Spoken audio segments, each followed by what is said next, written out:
Habang nag-scroll nga ako sa may TikTok, napadaan yung babae kumakain ng bulldog, so nag-crave nga ako, pati yung bebe ko. Dali-dali na kami bumaba ng bayan para bumili.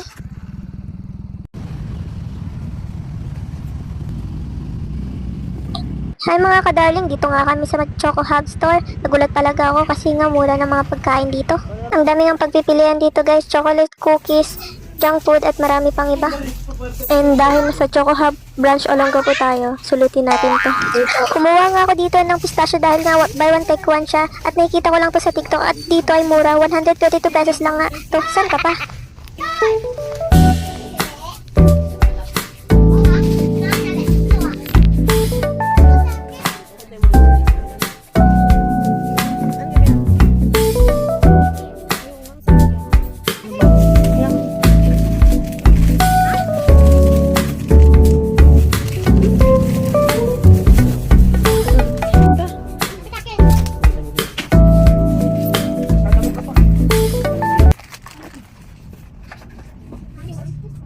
Hindi ka ba? Buy one take one ah.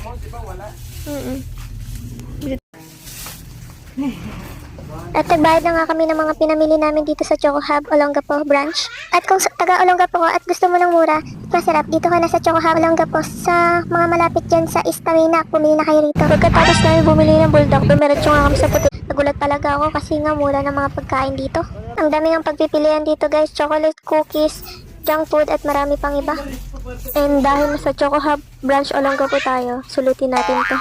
Kumuha nga ako dito ng pistachio dahil nga buy one take one siya at nakikita ko lang to sa TikTok at dito ay mura, 122 pesos lang nga. To, saan ka pa?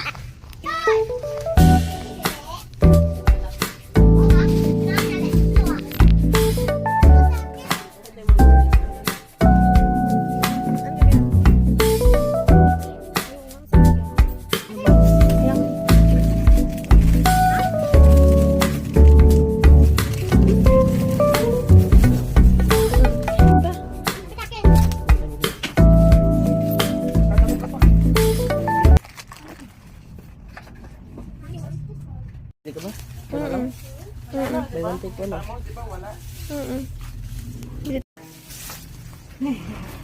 At nagbayad na nga kami ng mga pinamili namin dito sa Choco Hub Olongapo branch. At kung taga Olongapo ko at gusto mo ng mura, masarap, dito ka na sa Choco Hub Olongapo sa mga malapit dyan sa Istawina. Pumili na kayo rito. Pagkatapos namin bumili ng bulldog, dumiretso nga kami sa potato corner at syempre di mawawala ang buko shake.